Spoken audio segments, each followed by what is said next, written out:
ദൈവത്തിന് സ്തുതി. പ്രഭാതകിരണത്തിലേക്ക് സ്നേഹവന്ദനം. ഭാഗം 1936. ഇന്ന് ഏപ്രിൽ മാസം 19-ാം തീയതി 109-ാമത്തെ ദിവസത്തിലെത്തി. പൊതുവെ ഈ ദിനം ദുഃഖശനി എന്നാണ് അറിയപ്പെടുന്നത്. വലിയ ശനിയാണ്. ദുഃഖവെള്ളിയേക്കാൾ ആർക്കും അതിജീവിക്കാൻ ക്ലേശകരമായി മാറുന്നത് ദുഃഖശനിയാണെന്ന് തോന്നുന്നുണ്ട്.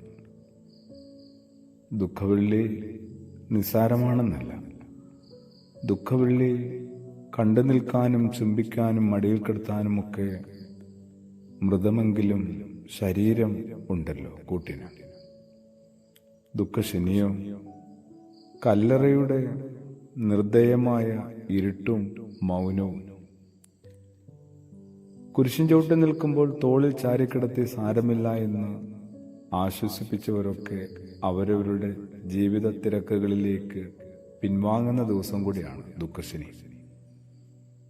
അപ്പോഴാണ് ഓരോരുത്തരുടെയും അസാന്നിധ്യം നൽകുന്ന ശൂന്യത എന്താണ് യഥാർത്ഥത്തിൽ എന്ന് ഓരോരുത്തരും തിരിച്ചറിയുന്നത്. പറഞ്ഞു വരുന്നത്, ജീവിതത്തിലെ ഓരോരുത്തർക്കും ഓരോ വിധത്തിലെ ദുഃഖവെള്ളിയുണ്ട്. അതിൻ്റെ പിറ്റേന്നൊരു ദിവസം ഉണ്ടാവും. അതിനെ മറികടക്കുക കുറച്ചുകൂടി പ്രയാസമാണ്. വിശ്വാസം ഏറ്റവും തീവ്രമായി പരീക്ഷിക്കപ്പെടുന്ന ദിവസം കൂടിയാണ് ദുഃഖശനി. അവസാന ആശ്രയമായ ദൈവം കല്ലറയിൽ മറഞ്ഞ ഈ പകൽ തെല്ലൊരാശ്വാസത്തിന് മനുഷ്യൻ ഇനി മറ്റെവിടെ പോകാനാണ്? ദുഃഖവെള്ളിക്കും ഉയർപ്പിനും ഇടയിലുള്ള ഈ വലിയ ശൂന്യത, അത് നികത്തണമെങ്കിൽ അത്രമേൽ നെഞ്ചുറപ്പ് ഓരോരുത്തർക്കും ആവശ്യമായി വരുന്നുണ്ട്. പ്രത്യാശയാണ് ദുഃഖശനിയുടെ ഇരുട്ടിനെ കീറിമുറിക്കാനുള്ള പ്രകാശരേഖ. സ്ത്രീകളാണ് ക്രിസ്തുയേശുവിൻ്റെ കല്ലറക്കരിൽ നിന്ന് പിൻവാങ്ങാൻ തയ്യാറാകാതെ പ്രതീക്ഷയോടെ ഇടയ്ക്കിടയ്ക്ക് അവിടേക്ക് എത്തുന്നത്. കുറെ കൂടി സ്നേഹവും വിശ്വാസവും പ്രത്യാശയും ധൈര്യവുമൊക്കെ നമ്മളും ഒന്ന് സ്വരൂപിച്ചിരുന്നെങ്കിൽ. ക്രിസ്തുവിൻ്റെ മരണം, അതിനെ നമ്മൾ ദുഃഖവെള്ളി എന്ന് പറയുന്നു. മൂന്നാം പക്കം ഉയർത്തെഴുന്നേൽപ്പ്. ഇതിനിടയിലെ ഈ ശനി ജീവിതത്തിലുണ്ട് ഇത്തരം ചില നിശ്ചലാവസ്ഥകൾ.